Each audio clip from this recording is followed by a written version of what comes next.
Welcome to Zandvoort in the Netherlands. It's the fourth race weekend of the 2019 FIA WTCR, and we return to Zandvoort for the third time in World Touring Car Racing history. Last season it was a horror story for the Hyundais, and this season it is a little bit more of a balanced deal for them, but it has been up and down for our new boys this year. Lincoln Co. very quick in qualifying yesterday. They had the balance of performance change, still went out and went 1-2 in yesterday's race, but after qualifying strongly today, again, they have hit trouble. We'll catch up with all that in a little moment. There is the North Sea on the right-hand side. There is the beach, and right underneath our helicopter is the Circuit Park Zandvoort, now owned by the Dutch royal family, Prince Bernhard von Oranje, who was one of the wildcard drivers here, and they have proudly announced just a week ago that Formula One racing returns to Zandvoort for the 2020 Grand Prix season.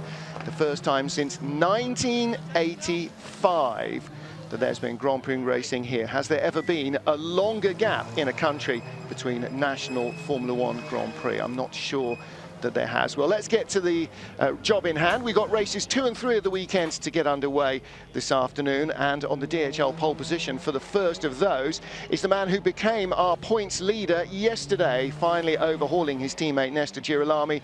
Esteban Guerrieri came in today with a 1-point championship advantage. He starts on the DHL pole from 2 Volkswagen drivers. Volkswagen back in the mix. Benny Leusner and Johan Christoffersen, the new boys to the championship, line up second and third ahead of Nicky Katzberg, who took 2 poles a week ago in Slovakia. Mikel Ascona is in 5th position on the grid after losing his best time in Q3. Ivan Muller is promoted from 10th to 6th. Augusto Farfus moves down 1 to join Norbert Michaelis on row 4, and Björk and Erlaché move down to row 5. However, Erlaché will now start on pole, should he survive race 2, for race 3. From here on down, the positions don't change. Girolami and Huff will start on row 6. Aurelian Panis, the best of the Cupras, behind Ascona on row 7 with Gabriele Tarquini. Jean-Carl Vernet, the best of the Audis, with Mehdi Banani alongside him. Very disappointed Andy Priaulx, podium yesterday, or qualified 3rd yesterday, qualified 17th today, ahead of Nils Langeveld. Kevin Chacon in the Alpha, and Frederick Vervisch start on row 10 of the grid. This has not been a good track for the Audis after success last week in Slovakia. Attila Tashi and Daniel Hegloff start on row 11. Row 12, Thiago Montero and Marcin Kua, who was one of our race winners, in fact the last race winner in Slovakia just 7 days ago. Local hero Tom Coronel starts 25th, and Gordon Shedden 26th for both our remaining races. Talking of local heroes, Alex Le Gui is down on the grid. No, it's not her, it is the interviewee to whom she should soon be speaking, whose father was just 17 years old and still racing karts last time there was a Grand Prix here. Let's grab a quick word with Max Verstappen. Max, it's fantastic to have you back on the WTCR grid once again, and I know that you've been putting in some practice ahead of next year's Formula One. I just saw you having a chat to Nicky Katzberg. He's one of our 3 Dutchies. Yeah.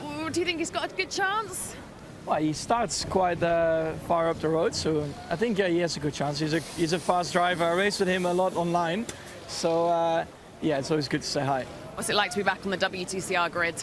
Good. I mean, I like the series. It's very competitive and a lot of cool cars, so yeah, it's fun to see. You were just saying a second ago that how close it is between the top drivers. It's less than a second between the top 24.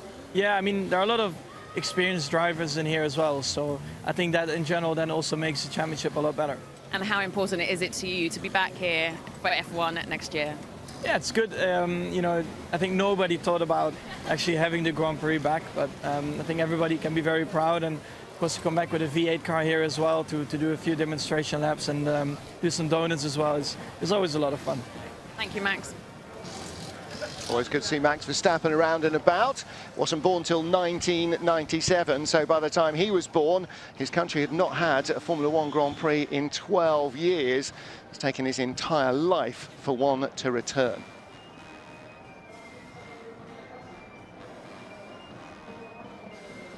Lots of colour and ceremony for the Jumbo race days, and certainly with Max Verstappen being here, chatting to the crowd, doing bus tours, and particularly doing the demonstration laps in the Formula One cars, which are always highly flamboyant. It's a real big draw for the crowd. Jean Todt, the president of the FIA, here this weekend as well, promoting the road safety initiatives. So all sorts of stuff going on. The track has been busy, busy, busy. Richard Coleman sitting alongside me. Lots of different machinery on the track, lots of different rubber going down, but it is a pretty misty, moisty day. We've still got that wind coming off the North Sea. Wonder how much the track is really evolving. Yeah, so as you said, Martin, very, very close to the North Sea here, literally on the beach.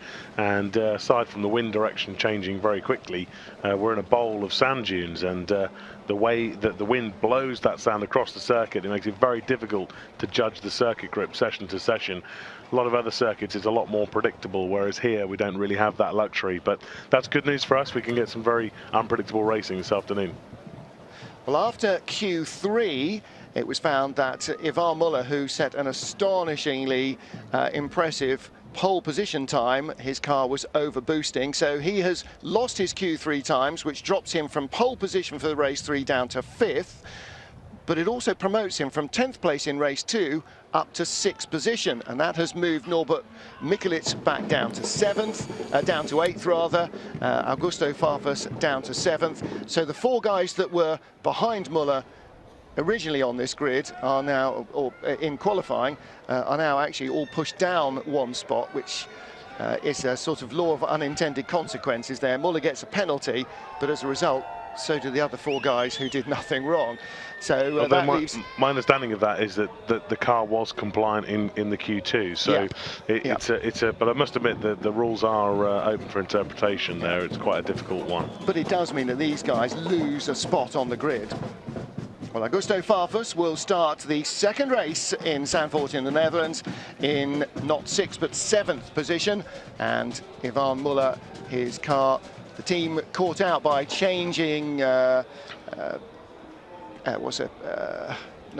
his boost pressure didn't relate as it should do to the atmospheric pressure. That's the word I wanted, atmospheric pressure, which has changed overnight. And these are things that you have to track when you're trying to keep, you know, whether you're here or Indy, it's not an absolute boost, it's a boost relating to the conditions of the day. And so unfortunately his car overboosting a fraction. I have to say, it probably wasn't overboosting half a second to his benefit. He put in quite the most astonishing lap. He was absolutely stoked with it. So really disappointing for him to lose his position, and he won't start the final race from pole. Well, let's hear now from Alpha's Kevin Chacon. Welcome, ladies and gentlemen. Welcome to the FIA WTCR presented by Oscaro. We are in Zandvoort and we are ready to go for race 2. Just follow us, follow Race Free in more than 1 hour. The action will be good. E adesso vorrei salutare tutti i telespettatori italiani di Eurosport Italia. Sono Kevin Cecconi in diretta da Zandvoort per la 2ª gara del WTCR. Corro con l'Alfa Romeo Giulietta di Romeo Ferraris, quindi pilota italiano su macchina italiana. Spero che tutti tifiate per noi. Seguiteci su Eurosport e fate il tifo per noi. Ciao. Ciao Kevin, bye, bye. Kevin Ceccon with a little word in Italian for the fans back home, and delighted as he and Marcin Kwa were with 4 podium finishes from the 2 cars in 3 races last weekend in Slovakia. Slightly different proposition here. Clearly the circuit doesn't, or the car doesn't respond quite as well to the circuit. You talked about the sand dunes, Richard, and there's a great indication of that. Not only are we literally on the beach, but often, as you say, when the wind blows, the beach is literally on the track as well, because it is nestled in these dunes on the North Sea. Easy for you to say. She shells on the seashore. So it does give the teams quite a long job list at the evening, because aside from just things like air filters and things like that, there's a lot of things on the car that are quite open to ingress from dirt and grime that normally, you know, over the course of a race weekend wouldn't need to be serviced until the car's back at the factory. But a circuit like here, there's a bigger job list on a Friday and Saturday night, just because it's just so sandy. Not least your lunch, sand, literal sandwiches. Kevin Ascona Race 1, 3rd place behind winner Ted Björk and 2nd place man Ivar Muller. And another good, strong qualifying run from PWR Racing's Cupra. Unfortunately, his teammate Daniel Hegloff didn't get a particularly good run. Starts 22nd for both races this afternoon. Car 22 is Fredrik Vervish, and he starts 20th, a spot ahead, or a row ahead of Hegloff. Vervish, our race 1 winner in slippery conditions last time out. Tom Coronel, I think like Fredrik Vervish, would probably hope for something to change. Slippery conditions might not help, but they would at least offer him a little crumb. Tom Coronel starts 25th with Gordon Shedden alongside him. And again, Martin, you know, Vervish down in 20th, but the lead Audi is in 15th, so it's not too much of a disgrace for him. But poor old Tom Coronel, hometown hero, down on the back row of the grid. There's, of course, Mikael Ascona in the Cupra making the top 5 for this race. So, yeah, it's a difficult weekend for those guys again. We've seen the PWR team getting the best out of the Cupra pretty consistently over the start of this season so far. Nicky Katsberg is the best of the Dutch today, the best of the Dutch yesterday, winning the Eurovision Song Contest. So obviously all the Dutch guys were up late celebrating and enjoying that. Or possibly somebody needs to tell them. I'm not sure. Racing drivers are among the biggest of the Eurovision fans. Obviously that's Honda PR man Jamie O'Leary, our big show tunes and Eurovision expert. He's the man to go to for the odds. He predicted very firmly, I think, that the Dutch were going to be right on the top of the pile. Whether he predicted that the Volkswagens were going to be going so well, I'm not sure. They changed the ECU after the first 2 race weekends of the season. The story is that Volkswagen used an ECU which will be mandatory from next year. And they thought, right, well, if we're going to have to race with it, let's race with it now and see how it goes. The answer is it doesn't. So at Slovakia last week, they effectively re-homologated the Golf TCR with the old ECU that they used last season to very good effect. And so because it was, quote, a new car, even though it wasn't, it was, quote, a new car, they were re-homologated, they went back up to maximum ballast, and now the BOP has changed and they are a much more competitive proposition, which for Volkswagen Motorsport and Sebastian Loeb Racing and all their drivers is good. But for the championship, that's good as well, because you can't have one car plainly not being able to cope. That does not work in anybody's benefit, does it? It certainly doesn't, and I think Loic Duran and Kristoffersson have a great chance of winning this race. I think their best chance is to make a move into turn 1 or 2. The other thing is that, you know, we said earlier during the qualifying session, Martin, that Esteban Gurrieri is our championship leader. He's fought incredibly hard with a car that's not got much pace to get him into the top 10, which is given in this reverse grid. But of course, he's fighting for a championship. He's got points to protect. He's got the long game to think about. Whereas Leukner and Kristoffersson have had a horrid start to the season. Yeah. They've got a handful of points, and these guys have really got to A, score big, and B, the championship is a distant dream for those guys. Yeah. They're not going to feature in the championship race this year. So those guys are after, you know, race-winning glory today, whereas Gurrieri's got to think about the long game, and that's going to be an interesting dynamic to look for on the opening lap. Well, the good thing with Gurrieri is that he does think about the points. I mean, the two of them, he and Nestor Girolami, have said it all year long. One day he'll win, one day I'll win. It's all about getting the points. It's all about working together to give us both the best chance. I mean, you know, for them, the dream is that they go to the final race weekend and they've both still got a chance.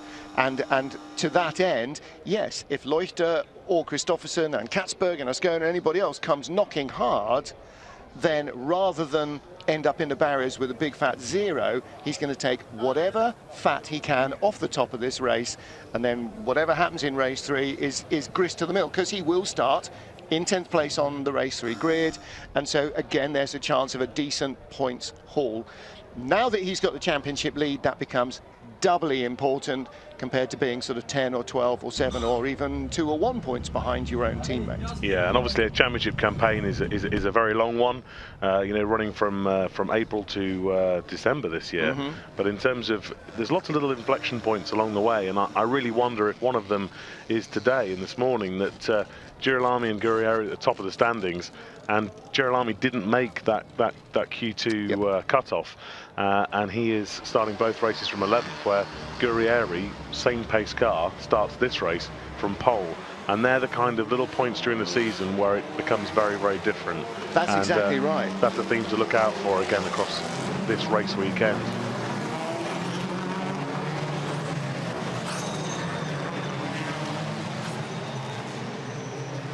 Cars heading off on the final formation lap before race 2 of the Netherlands.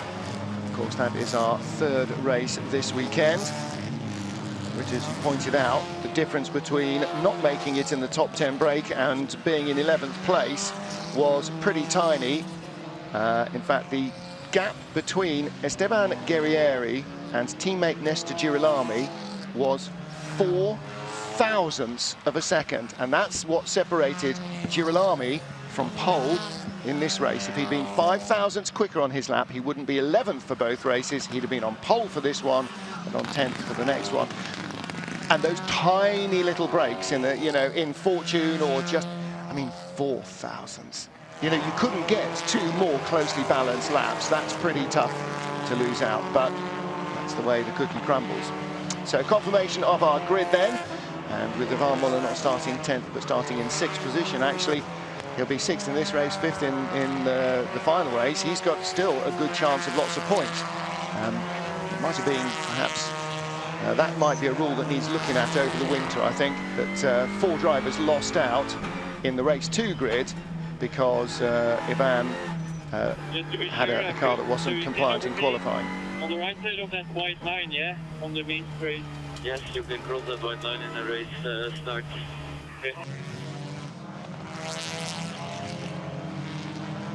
So, little different dynamic here. Ivan Muller got fined €600 for returning to the pit lane after Q3 instead of going straight into Parc Fermé, which is in the paddock behind the pits.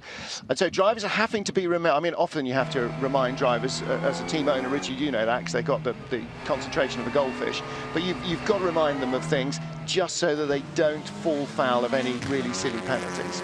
That's absolutely right. And, I also say to the guys often that the engineers are the driver's second brain as far as those things go. I've got to remind them all the time.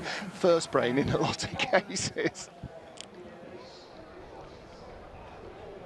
Big crowd at these jumbo race days at Zandvoort in the Netherlands. 4th race weekend of the FIA WTCR. We are hot on the heels of Max Verstappen's Formula 1 demonstration, part of the huge group of races and other features that draw in a massive crowd here to this seaside circuit. When we talk about the seaside, it is literally right on the beach at Zandvoort on the North Sea coast. So the cars coming to the grid, race 2 of 3. Yesterday's first encounter was very much to the benefit of Lynk & Co. with a 1-2 result. Ted Björk winning from Ivan Muller, and Michele Ascona taking 3rd place on the grid. Esteban Guerrieri, Benjamin Leuchter and Johan Kristoffersen are the top 3 on our race 2 grid, getting ready to go.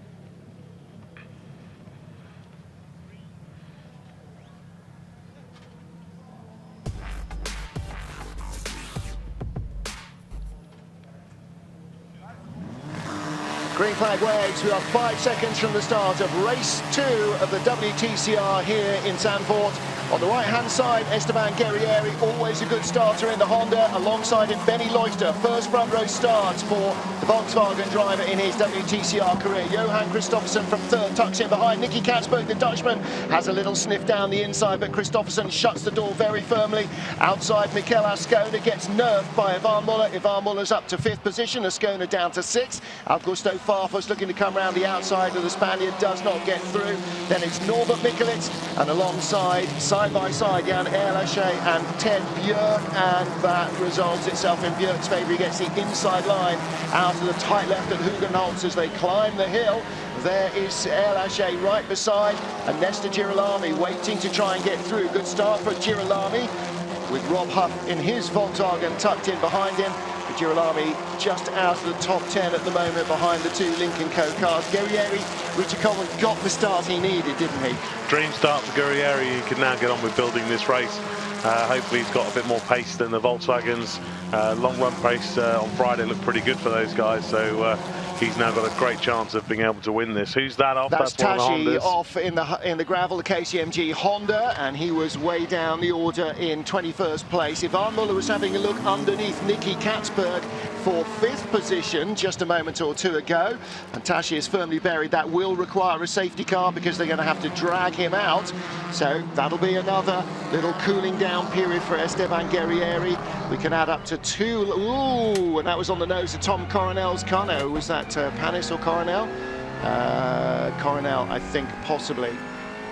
No, not red flag, sorry. Little red flash came in there. So safety car is out and ready to pick up the field. It's not a long lap around here, and that's in touring cars. It's a 1 minute 45 in a Formula One car. It'll be barely over 70 seconds, you would think, perhaps barely over 60 seconds. Safety car boards are out. Hey, you are on the telly. That's because we need that picture. Let's hear from Tom Coronel. I had a soft touch with Tashi, but I never saw it. He braked on top of the hill, the car started to go sideways. I did not touch him on purpose or hard, but I could see he went a little sideways. So that is a slight mea culpa there to race control. Let's have a little look here. There's Tashi. This is climbing up through the Hunsrück. No contact. Cold tyres, Tashi sideways. Do you know, I think he was gone anyway, wasn't he? To be fair to Tom, I feared he was being a bit economical with the truth, but yeah, you're absolutely right. When we look at that in slow-mo, you can see that Tashi's already having a pretty big moment, and Tom just gives him that little helping hand that puts him past the point of no return. But yeah, that's all on Tashi's shoulders. And the reason that Coronel made contact is that he's on the throttle going up the hill, and Tashi, as he slides, slows down and basically reverses into Coronel. So, yeah, I would not, hopefully, see a penalty going to Coronel for that one.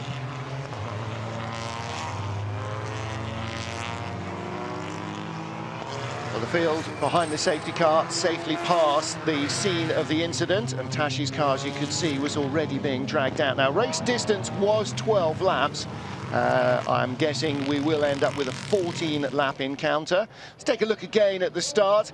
Esteban Guerrieri from pole position makes a good getaway. Ivan Muller does as well, the first of the blue Lincoln Co cars. You could see that the grey car of Ascona was moving over to driver's right to try and shut the door. Muller was having none of that. There was a little bump between them. Muller still there, Muller still there. Muller going for the exit curb. Let's ride on board with the Frenchman. Now, he's probably not feeling the love for anybody right now after losing what was a stunning pole position lap because of a technical boost anomaly that he couldn't control. So he gets in and doesn't particularly hug the curb in any way, shape or form in Tarzan. He's making sure that he has that position right behind Augusto Farfus. This is with Gabriele Tarquini, with Norbert Mikulicz rather. Farfus trying to get by Ascona as well. So safety car leads them round for another one. So this is now on to lap 3 of what will be 14. Race distance counter hasn't changed, but will add, this is our second lap behind the safety car, so it will add 2 laps. Focus now for the engineer chatting to Esteban is to just make sure he is ready to restart. So tyre temperature into corner 1, brake temperature into corner 1. Yeah, absolutely, and also just having a think about when he's going to go, when he's going to back the field up. Let me know when it's going to be back. Stay in this one, okay? Thank you. Okay, copy that. Really suggesting that we can build a little boostage to brake on the restart, if that makes sense. Okay. Pushing on the brake for more than 100 minutes. Gentlemen, when you drive against the brake, you already build up boost, and then you release the brake and go full throttle, you accelerate much better than like you just push the throttle, you know what I mean? Little radio conversation between Esteban Guerrieri and his engineer. He's saying, right, should I have throttle to build the boost and then use the brakes? In no, because you're going to overboost it, just use the throttle to build the boost. So what he's hoping is that Esteban will have heated the tyres, make sure he's got some temperature in the brakes, because when you get down to Tarzan, you do not want to be out-braking yourself. Safety car will come in this lap. So the lights go off at the end of timing sector 2. And as he heads down into the S's, they do exactly that. Our safety car driver will then scramble towards the pit lane, and Esteban will maintain the designated pace, and then backing the field up will try and give himself a good run onto the front straight, because a little bit like Formula One, he's given away a big toe. On the 4 cars, top 4, I have the worst start, Copy that, be ready, safety car in this lap. Green flag, and here we go racing. Esteban Guerrieri, the race leader, the points leader, has made a good getaway from Benjamin Leuchter and Johan Kristoffersen. Nicky Katzberg wasn't quite close enough to try anything on the Golfs in the tow, but safe from Ivan Muller behind. His teammate last year, of course, at YMR, or a couple of years ago, in the Volvo team rather, and in 6th position, Michael Ascona. There you can see 25, that is Mehdi Banani ahead of Niels Langeveld. They are just outside the points. The turquoise-nosed Audi of Jean-Carl Vernet is the only Audi in the points at the moment, and that's just ahead of the battle we were looking at. But Richie Coleman, Guerrieri making exactly the start he needed to. They didn't get a chance to get close to him. Now he can use this lap to get his tyres back where he needs them, and then hopefully fend them off down the straight next time. Yeah, they're always the worry points, and as we discussed in the build-up to the start of the race, this is the championship leader with 2 guys behind them that have got barely a handful of points from all the opening races. So they're very, very hungry to get a win. So yeah, it'd be interesting. The main thing that these Volkswagens got to do is stay within the slipstream of that Honda. The moment they've broken the slipstream, that you know, you're basically giving Esteban that one hand on the trophy. Yeah, and the other thing that Guerrieri needs is for Katzberg to catch up Kristoffersen and start piling pressure on from behind, and that's actually what's happening. There's more of a gap from Katzberg back to Muller now, and less forward to Kristoffersen, looking back from the leader. Sector 2 is very good for the Honda compared to the way the Golf is. Leuchter flashing the headlights more in hope than anticipation of distracting our race leader, I think. But he's got his headlight on the flash apart. The big moment for Muller, huge slide for Muller. A 10-time ICE racing champion holds on to it. And the only law in a front-wheel drive car in a situation like that is just keep your right foot buried and allow the car to drive its way through. But Muller drops down to 8th position. So Farfus, Mikulits and Ascona, or Farfus and Mikulits, who lost places to him at the start, and Ascona, who got pushed out on the first corner, get their places back. That was a big old moment. You don't want to have an accident out that final corner. You certainly don't, and yeah, Van's day going from bad to worse, really, but he looked like he lost it quite early on in the corner, and that's not normally somewhere where we see cars leave the road. Still cold rear tyres, or did he just get on the white line?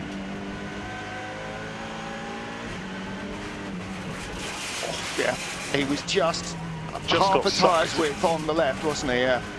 Sucked off that curb, but yeah, Ivan did very well to gather that up and lose only as few places as he did. But yeah, that's that's the 25 years of ice racing that he's got under his belt that's enabled him to do that one. But yeah, very odd. Just that slight mistake there. Yeah, all that huge touring car experience comes into effect, you know, just occasionally. Now, of course, the Volkswagen's quite light here, Martin, with the BOP, and that will really help them with the tyre wear that takes place during the race. And this circuit is relatively high tyre wear, not so much because of the abrasiveness of the tarmac, but if you look, even those high-speed sections, it's not really in a straight line. The tyre is always doing something, and in a front-wheel drive car, you're asking those tyres to brake, turn, steer, power, and we have pretty high degradation here, and that's a theme to look out for, because the Volkswagens are very light, and if they can stay with Esteban for the last sort of 4 or 5 laps, they may well be well placed to make their move. And perhaps Benny Leuchter might be the first to win a race for Volkswagen. He sandbagged Andy, well, didn't sandbag, he whacked Andy Priaulx, jumped him, right on the final lap of the race in race 1. Yesterday, halfway around the circuit through the Hunsrück, he just got a run on him, and Prio had nowhere to hide in the bigger, heavier Lincoln Co. And so Leutner may be able to try and put in a similar move on Esteban Guerrieri. The Honda maybe not quite in the same position as the Lincoln Co. Cyan racing cars are, but all the same, there is the possibility. Nesta Girolami up to 10th place. So what we do? Keep going, keep going. 47.0 is the fastest lap. 47.0. And there is a view of Nesta Girolami from right behind Ivan Muller. Ivan down to 9th. He's been passed by Jan Erlaché, who's got the big yellow stripe up the centre of the bonnet. He and Andy Prio in that particular two-car pair of the team. They have strictly got slightly different team names because you're only allowed to enter a two-car team. So Cyan Racing entering 4 cars but under slightly different racing banners. So at the moment, the best of the Lincoln Co. cars is Jan Erlaché in 8th, Ivan Muller in 9th, Ted Björk is in 12th, our race 1 winner, and Andy Prio in 18th position after his tough qualifying. Andy Prio qualified 17th, he's running 18th. Daniel Hegloff in 19th place from 22nd on the grid, so they've sort of met in the middle. Ivan Muller, well, he was due to start 10th, started 6th, ahead of Nesta Girolami, who started 11th. Nesta up 1 spot. Ivan almost back down to where he started in 9th position. As the cars come across the line, look at the bar on the left-hand side. The little green markers are the sectors where the cars have gone green, and the laps where the cars have gone green. If it's purple, then that is an outright fastest lap of the race, which last time round, or the lap before, was set by Benjamin Leutner in 2nd place. So the Golf 147.0, fastest that Esteban Guerrieri has produced is a 147.1. The Golf has a little in hand. But one interesting theme is that the Honda cars seem to be consistently quicker through the speed traps, sort of 2 to 3 kilometers an hour quicker on the end of the straights, and that'll help him trying to defend that lead into the braking zone of Tarzan turn 1.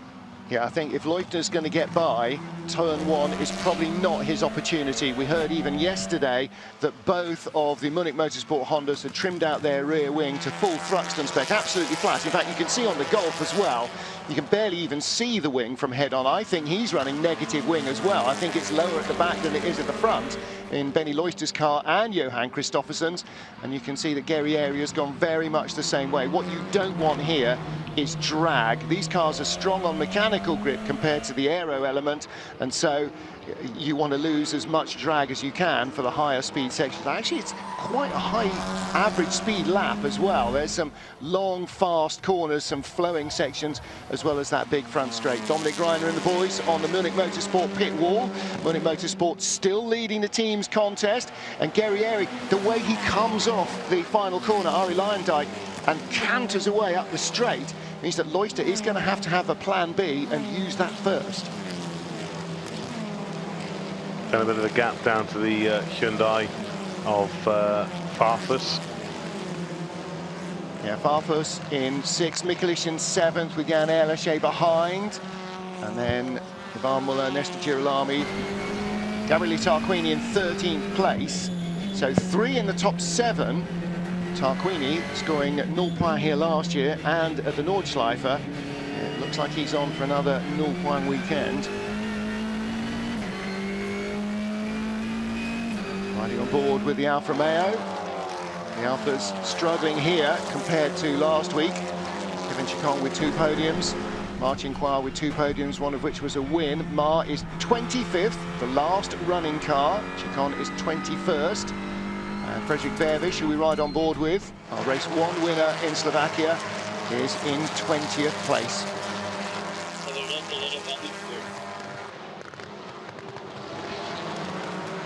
Okay, well, there's no answer to that. That was just make a note before I forget. I'm getting a lot of understeer. You still see him turning tightly, trying to get underneath Daniel Hegloff in the second of the PWR Racing Cupras, though. It seems to be an element. I'm going to have to watch Verne a little more closely, but certainly last weekend, Fredrik Verviš could turn inside most things in the Audi. So one thing it doesn't lack is a sharp front end. Maybe Banani just ahead of that little group. Banani in 16th, the final car that might move up into the points, perhaps. Jean-Carl Vernet is in 15th as the leader comes across the line. Guerrieri, Loister, Christopherson, that's your top three, looking back from the leader to Benny Loister. Loister took 10th and a half out of Esteban that time around. He's definitely still with him, and as the tyre wear increases into the final 5 laps of this race, he's got to be starting to think about he could be in with a shout here. Yeah. The problem is, where is he taking it out of him? If he's taking it out of him in sector 1, that's possibly not going to help. If he's taking it out of him in sector 3 and closing right up onto the straights, then that might help. This is where he passed Andy Prio in race 1. It was all done by the time they got to the top of the hill at Sky Flag, and that might be an opportunity there. But at the moment, it is Esteban Guerrieri doing everything he needs.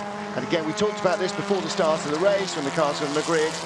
If the Golf comes steaming up the inside, second place is better than nothing. Second place, third place, fourth place, any points now for the points leader who's in front in this race are better than a nul point.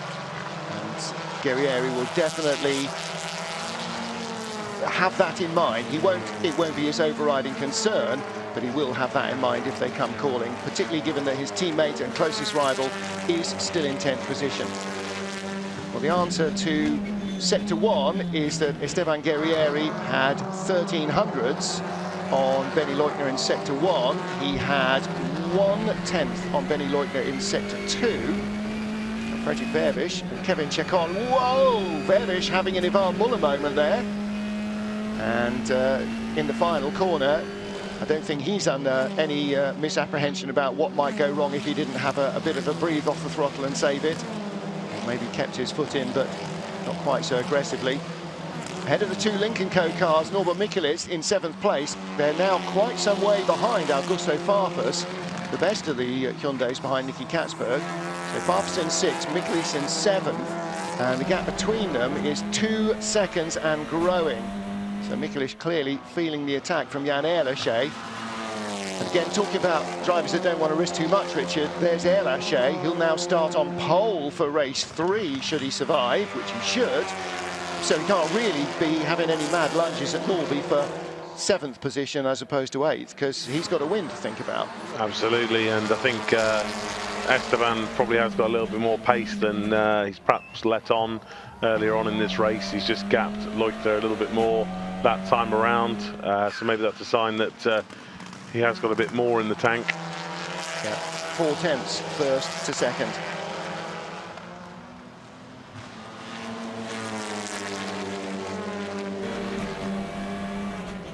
Honda, Esteban Guerrieri leading from the Volkswagen of Benjamin Loister. Johan Christopherson in 3rd. Loister using a lot of curb in the S's. That's not going to help his exit speed either. They come behind the pits to the penultimate right-hander. This is where the old track came in, over the driver's left-hand shoulder into what is now the final corner. Arie Luyendyk bocked, named after the Dutch winner of the Indy 500. And down the straight, Guerrieri and the 2 Volkswagen security guards right with him. Katzberg not quite close enough really to offer them a challenge in the middle of the race, but he looks like he's closing up and taking Mikel Ascona with him. Farfus in no man's land, and then Mikulits, Erlaché, Muller, Girolami, Huff, Björk. They're all sort of jammed together in that queue. Ascona's coming with us as we ride with Katzberg. This is going to be a 5-car train, isn't it? And this is lap 11 of 14, so 3 to go after this. Definitely not time for the Volkswagens to be giving up. I wonder what Katzberg's got late on in the race. Katzberg with 2 pole positions a week ago in Slovakia, didn't win either race 1 or race 3. So it was a sort of a reasonable point score, but not a massive point score. Doing a solid job here. Nicky Katzberg came into the race weekend up to 11th place. But Mikel Ascona in the grey car was 5th finished in 3rd place in race 1. Now, Richard, this is the real cat and mouse now. Leutner's got to try and figure out what Esteban's not showing him. So this is really where experience and skill comes in, trying to read what the car ahead isn't doing so that you can try and spot the weakness. And the cars are lapping like 1.2 seconds a lap quicker than they have done previously in the race, because the tyre wear is now really set in, and these cars will be quite difficult to drive, particularly getting the front end turned in. So it remains to be seen, how much Esteban saved of his tyres and how much pace he's ultimately got. Is he just doing enough, or is he genuinely struggling for pace? 12th time into Tarzan. This long banked right-hander at the end of the front straight. Feeds out and into the up the hill right-hander at Gerlach, and then dropping down into the near hairpin left at Hugenholz, which when you look at it you think, yeah, that's got to be an overtaking opportunity, but it is so tight you just can't get in there unless somebody makes a big mistake and drifts out wide. Jan Elesche still chasing Norbert Mikulits. This is the cue for 7th on back. And looking back now at Nestor Girolami from Ivan Muller. Girolami was the championship leader coming in here yesterday, and then his teammate Esteban Guerrieri overhauled him in the points with a better race 1 result. Guerrieri, the winner of the opening race in Marrakesh, has not won since. He was 3rd in race 1 in Hungary, took 2nd in race 2 in Slovakia.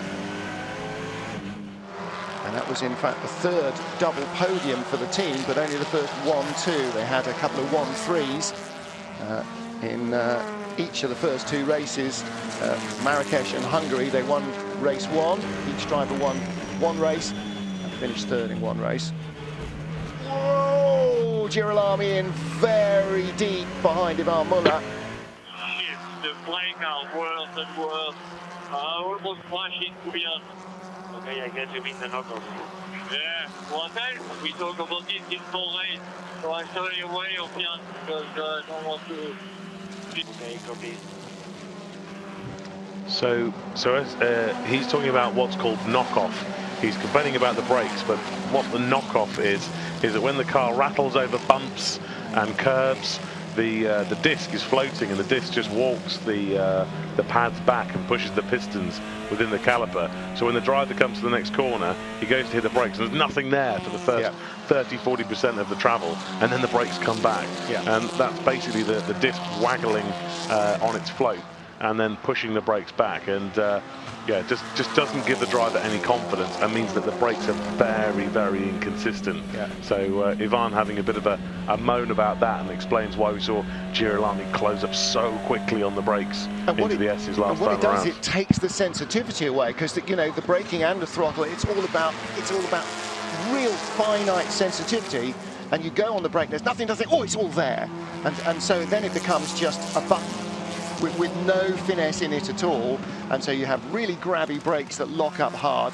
Oh, change there as Katzberg under pressure from Ascona. Only half a second from behind, so please, if you can push. I feel like I have no power. Yeah. It's like race 1. Ivan Muller in 2nd place, who was under attack from Mikel Ascona, getting on the radio and saying, you could ask Ted to push a little.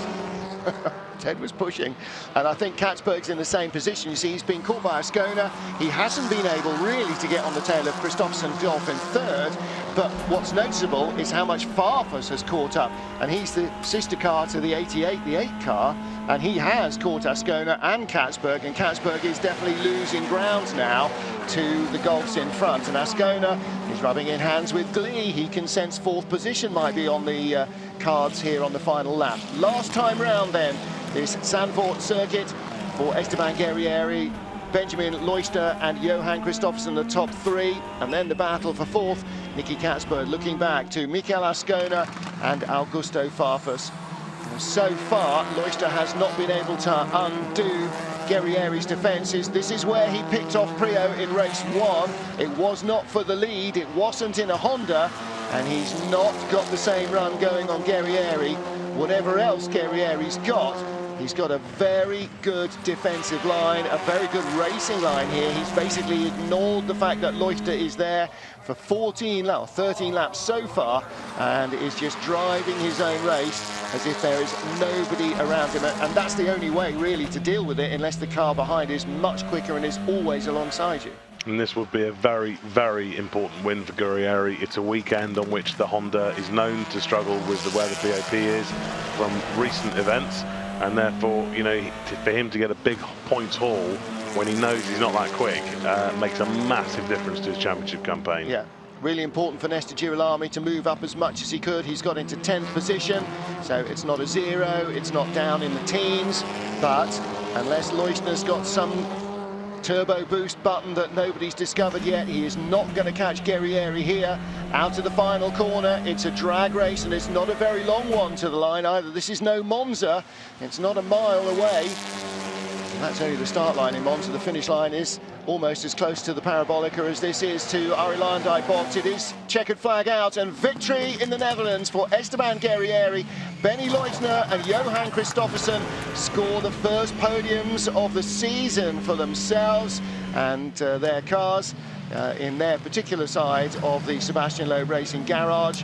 So smiles all round on the SLR pit wall. Nicky Katzberg 4th, the best Hyundai result so far here in 2 years in Zandvoort, and Mikel Ascona and Augusto Farfus round out the top half dozen. When you can win, win, and Esteban Guerrieri has done exactly that. 25 points to the good. That is a big boost to his championship chances. Esteban Guerrieri records his 2nd win of the season.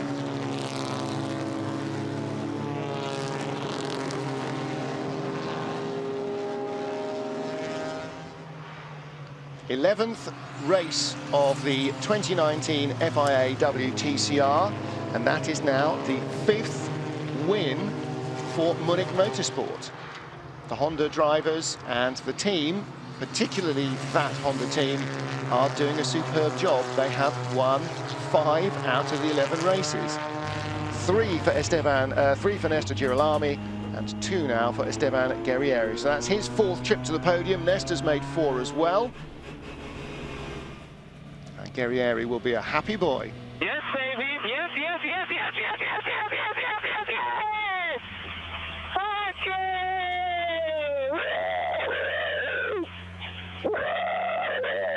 Fuck yeah. Thank God. Thank you, guys. Fuck yes. Yes, yes. Thank you. Okay, very happy. Just yes, apologies for that. It's obviously the effing and jeffing day here in Zandvoort. Yeah. If you didn't catch Jan Erlesch's post Q3 interview earlier, I'm sure it's all over social media by now. It's just a little bit like a scene out of the Blues Brothers. However, you can understand the delightful Esteban Guerrieri. Everybody else heading into the paddock, top 3, will head back round to the pit lane to Parc Fermé. And our interviewer, Alex Le Guy. Well, for Benjamin Leuchter, for Johan Christophersen, finally, today is the day where they start to go, okay, yeah, I can do this. I knew I could, but I started to wonder if I'd ever be able to show my pace. Finally, the Golfs have got the pace, and both guys drove really good, experienced, competent races, exactly as you'd expect. Yeah, and that result will mean a lot for those guys. I mean, those guys have been really, really struggling in the opening rounds of this this championship season, and for those boys to have a double podium and maiden podiums for Christophersen and Leutner, that's going to mean a great deal to them. I think Esteban was particularly emotive on the radio after this race, because he knows that this is kind of what's called an ugly win. You know, yeah. It's not a race that he's kind of destined to achieve. It's one that you've ground out, and you've not necessarily got the quickest car to do so. With him starting 10th in the next race, he's just got to try and go forward, score a few points, and he's had an excellent weekend on a weekend where the car probably wasn't meant to. Absolutely, take it. You know, it's like I always say, it's like playing Wales at rugby. It doesn't matter how ugly the win is. A win is a win. The points are still the same. And again, yeah, you know, not the most beautiful. And this dates back to Marrakesh when we first met Yann Aleshe, where he got 10th place and therefore the race to pole, and he said, yeah, but it's not really a pole, I wasn't the fastest guy. And there is a degree of that. He didn't get any points for the pole, but he got 25 points for the win, and those 25 points are very, very important. And for the golf drivers, you couldn't find two guys less suited to sharing a GT car, could you? That is properly the little and large of it. Benny Loister and Johan Kristoffersen. There's Rog, as ever, Richard Rogers, nailing cats to the ceiling, herding jelly. And Benny Loister, he's clearly very, very thrilled with that, because he's going around congratulating everybody so busily he's forgotten that actually you need to remove your helmet to talk to Alex on the telly. But yeah, finally, Volkswagen Motorsport and Sebastian Loeb Racing have broken their podium duck. And Johan Kristoffersen, the double World Rallycross champion, finished in third. Let's hear, though, from our race winner. Extending his lead in the championship standings, Esteban Guerrieri, you were great off the line, but my goodness me, Benny did not make that race easy for you. No, definitely, it was a tough one. We managed to get P10 this morning, and I again say that I feel sorry for Nestor because it's just luck. I'm here because of Universe or whatever, and Nestor was in 11th, so first to remind this, and this is for the team. Of course, we are a very nice group, a great bunch of guys here, and I'm thankful to all of them. We improved from yesterday. We made this little improvement that we needed to be here now, standing in the P1. So yeah, really happy for just how things go sometimes. You know, it has to go in your side to score good points, and we have it today. So happy. Good job for the Volkswagen guys. I think the second guy, Leuscher, has some problem with the lights because he was flashing all the time. I don't think it was a very gentleman race there for him. But anyway, it was a very good one. We just kept pressure in there. The car was good until the end. The last lap, I had a bit of problem with the rear. But overall, very happy. So thank you, everybody. Gracias a todos en Latinoamérica. Vamos, carajo. Great result. Well done. Second genuine laugh out loud interview today, and that didn't involve effing and jeffing. I think the second guy had a problem with his lights. He kept flashing them. That's just, could well be a short, who knows. Little loose connection. Benny Loister in second place, Johan Kristoffersen in third, but a very happy winner, Esteban Guerrieri. And clearly, you saw the helmet cam on his cap, so there'll be some social media after the race. Well, let's take a look at the results then. Esteban Guerrieri, second race weekend, second race win of the season. Benny Loister, Johan Kristoffersen, the first podiums for SLR Volkswagen. Nicky Katzberg finished in fourth ahead of Michael Ascona, yet again strong in the points. And Augusto Farfusson, sixth ahead of teammate Norbert Michaelis. Yann Aleshe of Muller clinging on to the top 10 ahead of Nestor Girolami. Rob Huff, 11th. Race 1 winner Ted Björk in 12th, more points for him. Tarquini finally scores points in Zandvoort ahead of Panis and Verne, but out of the points and out of the luck at the moment. Bernani, Langerfeldt, the Dutchman, Prio, Hegloff, Chekon, Fredrik Vervish, Shedden, Montero, Coronel, Marcin Kwa, and our non-finisher Attila Tashi.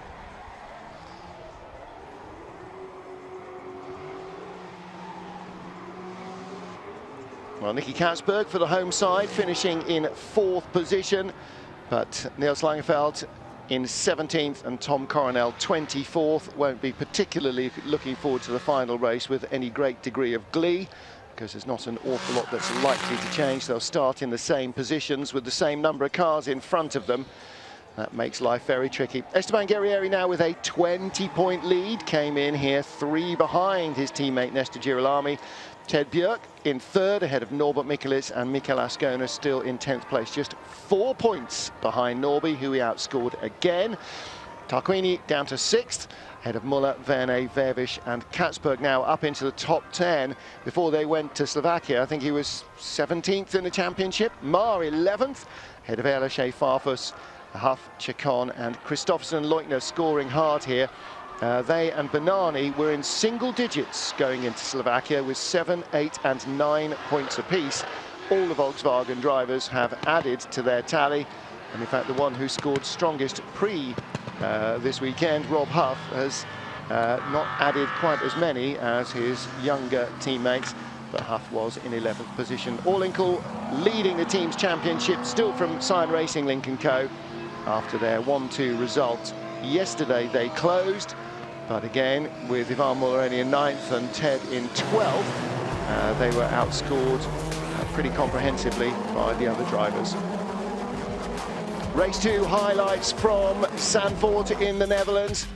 And the field getting away on a dull, overcast day with the Honda of Esteban Guerrieri at the front of the field.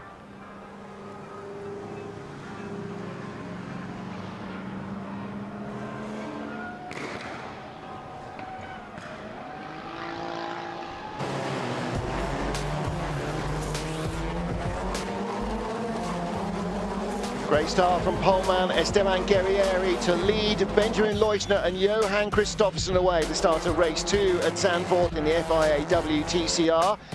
And the beginning of the day, seeing Attila Tashi losing control on lap 1 on cold tyres, causing a brief safety car. 2 laps later, they were back to green flag racing. Local hero Tom Coronel right at the tail of the field. Teammate Nicky Katzberg in 4th. Huge save for Ivan Muller. He dropped down to the tail of the top 10 as Guerrieri held on in front of the increasingly agitated Volkswagen Golfs. Katzberg, Ascona and Augusto Farfus closing as Fredrik Vervisch had a near copybook cutter replacement of Ivan Muller's incident. He held on to his place, but he was out of the points. As the team held their breath, Esteban Guerrieri continued to lead the race under increasing pressure from the resurgent Golfs. But it was the Honda driver who would come out on top 14 laps of the Zandvoort circuit, and Benny Leuschner didn't get one passing manoeuvre even to get alongside. Guerrieri claiming 25 vital points and moving into a strong championship lead with 1 race remaining in Zandvoort. The Argentine drivers for Munich Motorsport still 1-2. Ladies and gentlemen, welcome to the podium for race 2 of this weekend's FIA World Touring Car Cup by Oscaro here at Circuit Zandvoort. Are you ready? Let's welcome onto the podium in 3rd position from SLR Volkswagen, it's Johan Kristoffersen.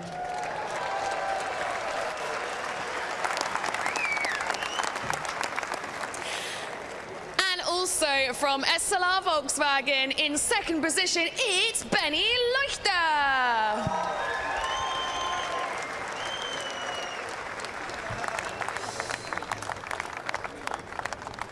And your winner from allinkle.com Munich Motorsport, it's Esteban Guerrieri.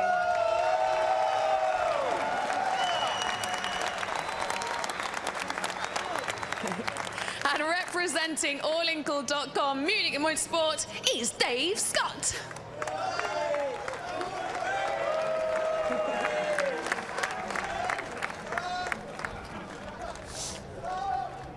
And now the national anthem for both Esteban Guerrieri and allinkle.com Munich Motorsport.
Chief Executive Officer of Circuit Zandvoort, Robert van Overdijk, will present our third position trophy to SLR Volkswagen's Johan Christoffersen.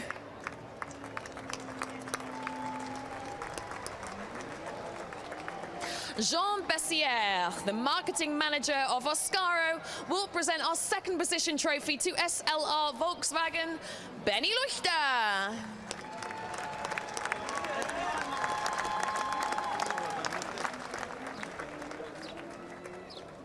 The marketing director of Central Europe of TAG Heuer, Kirsten Eichhorn, will present the winning trophy to allinkl.com Munich Motorsports, Esteban Guerrieri.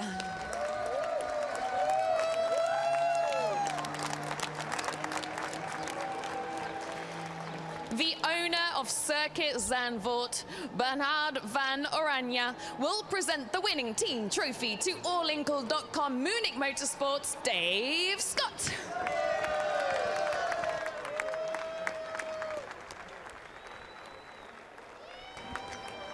Please come together, gents, for your official photographs.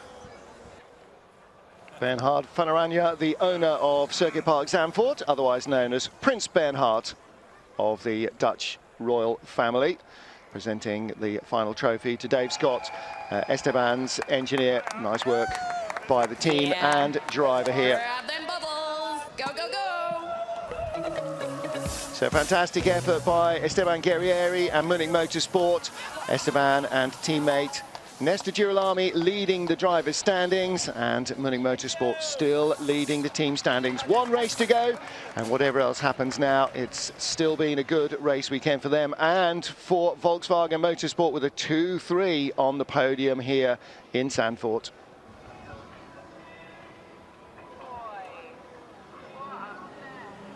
So confirmation then of those teams' standings, and it is still a 64-point advantage for Munich Motorsport. They did outscore Cyan Racing, Lincoln Co.'s Ted Björk and Ivan Muller, and so they have extended their championship advantage, despite this being a weekend where the Lincoln Co. cars were actually very quick indeed. And once you've got that head start, it's still a long season, but every day it gets a little shorter and the gap needs to come down commensurately. So race 2 done, race 3 still to come here, and that will be on air at 14:20 Greenwich Mean Time, and that is 16:20 local time. Esteban Guerrieri will start in 10th position, and the pole will be going to Jan Erlaché. Will Lincoln Co. get the win? Find out then.